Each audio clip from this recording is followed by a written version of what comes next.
Today on UNM News, we're looking at the upcoming vote, particularly the current midterm election ballot and how young adults vote.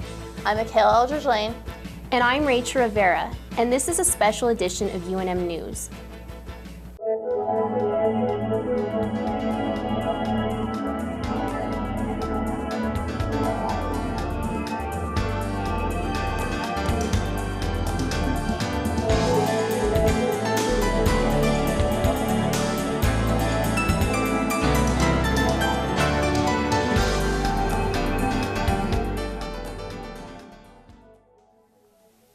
In democracies, voting is both a right and a civic duty.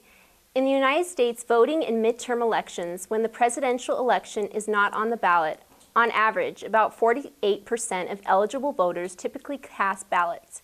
That was in midterm elections between 1960 and 1995.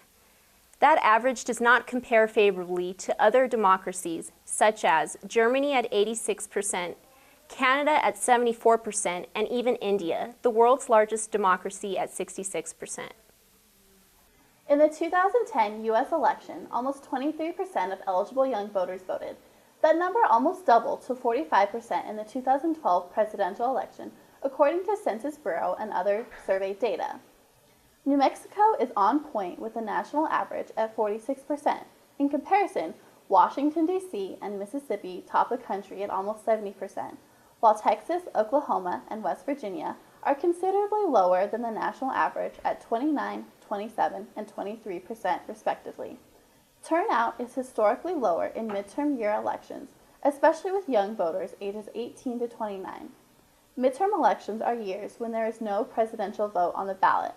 New Mexico's governor election happens during a midterm election, as is the case this year. One possible reason for the poor voter turnout among young adults could be confusion over who to vote for. Knowing the traditional positions or platforms of the two major parties, Republicans and Democrats can make voting a bit easier. Republicans generally favor reducing regulations on businesses, whereas Democrats tend to favor placing more environmental and other regulations on businesses. On social safety net issues such as food stamps, unemployment insurance, and health care issues, again, Republicans historically either oppose those programs or oppose increases in those programs, whereas Democrats were more likely to vote for maintaining or expanding such programs. On national defense and security issues, Republicans tend to vote for increasing budgets and increasing reliance on the U.S. military, whereas Democrats tend to favor relatively less military spending and more inclined to vote against troop deployments. Similarly, on immigration issues, Republicans have recently tended to favor enforcement approaches, whereas Democrats have favored offering green cards or pathways to citizenship for undocumented immigrants with clean records. Republicans have historically favored reducing taxes on businesses and individuals, regardless of their overall income levels. Democrats generally vote in favor of progressive taxes, ones that would make the wealthy pay higher tax rates. And when it comes to voting, Republicans generally favor stricter voter ID and advance registration requirements, whereas Democrats tend to prefer rules that would make voting easier, but potentially less secure.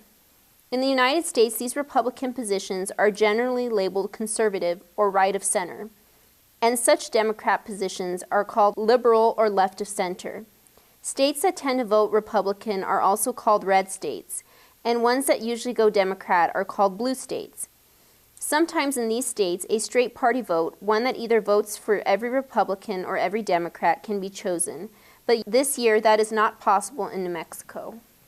Each state designs its own ballot or voting form, so there is no uniform ballot that all citizens see year in and year out, so reading the ballot can be confusing. Typically, the ballot starts with the major federal races. This year in New Mexico, Alan Way is the Republican candidate for U.S. Senate, and Tom Udall is the Democratic incumbent. Whoever wins will represent the state for the next 6 years. There are 3 congressional districts in New Mexico. People in the Albuquerque metropolitan area will choose between incumbent Michelle Lujan Grisham, who supports raising minimum wage, or Mike Freese, a traditional Republican who says that raising minimum wage can hurt small businesses. People in the northern and southern parts of the state will have a different choice for who represents them in the U.S. House. New Mexico's governor and lieutenant governor run on the same ticket, so you can only cast one vote for both jobs. Republican incumbent Susana Martinez believes the state should run balanced budgets year in and year out and should continue to support charter schools and testing in education.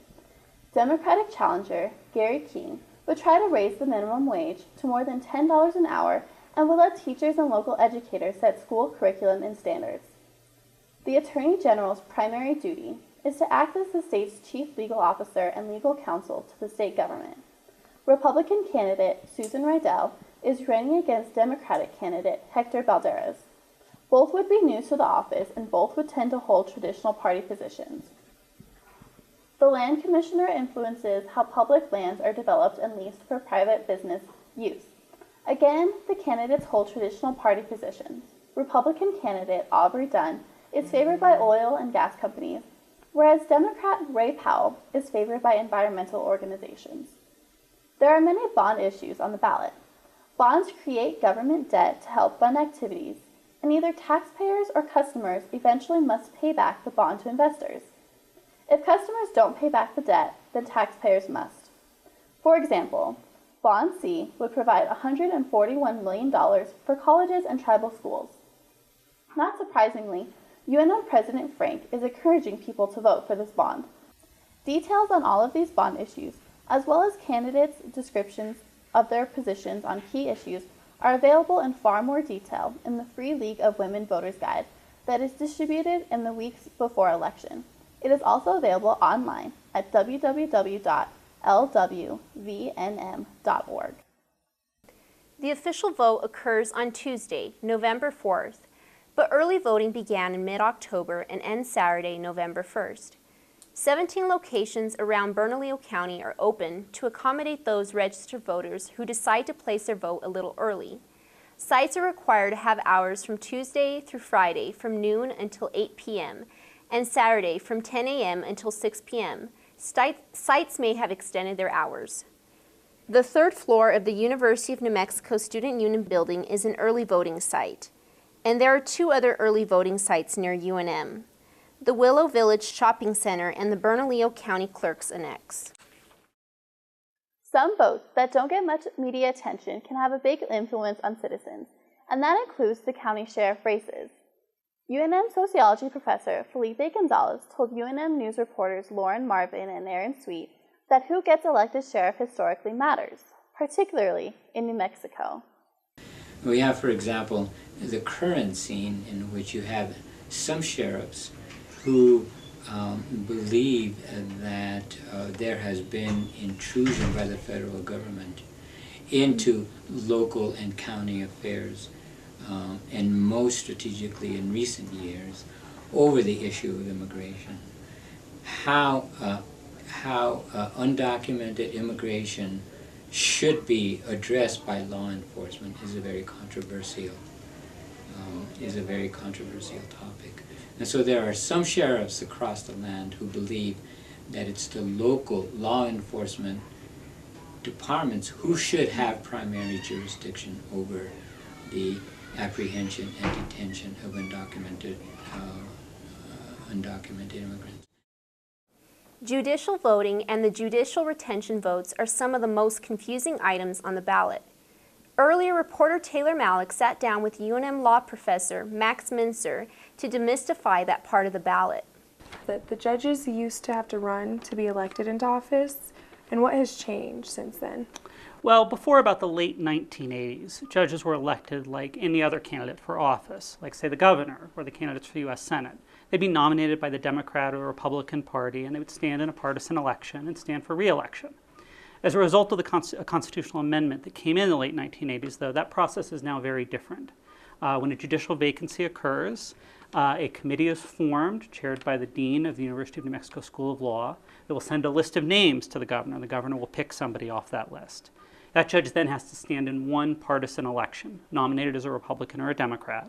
If they're elected, in future elections, they stand for retention, meaning that if they get 57% of the voters saying that they should stay on the ballot, a yes for retention, they'll continue in office. So we have an unusual mixed system of some retention and some partisan races on the New Mexico ballot. Can you explain the Judicial Performance Evaluation Commission? Sure.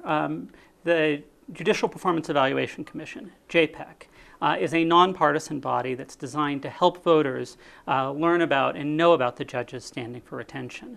It is appointed by the Supreme Court. It's a mix of lawyers and non-lawyers. It's actually a majority non-lawyers.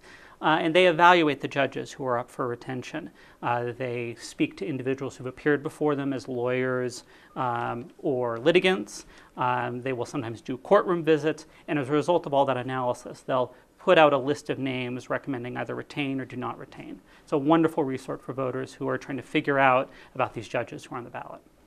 And in your opinion, is this a better system compared to what it used to be? Well, this is a system that's really designed to reduce the partisan influence on the ballot. Party identification matters much less in a judicial race now than it did before, where judges really looked like any other candidates. I think it's a significant improvement.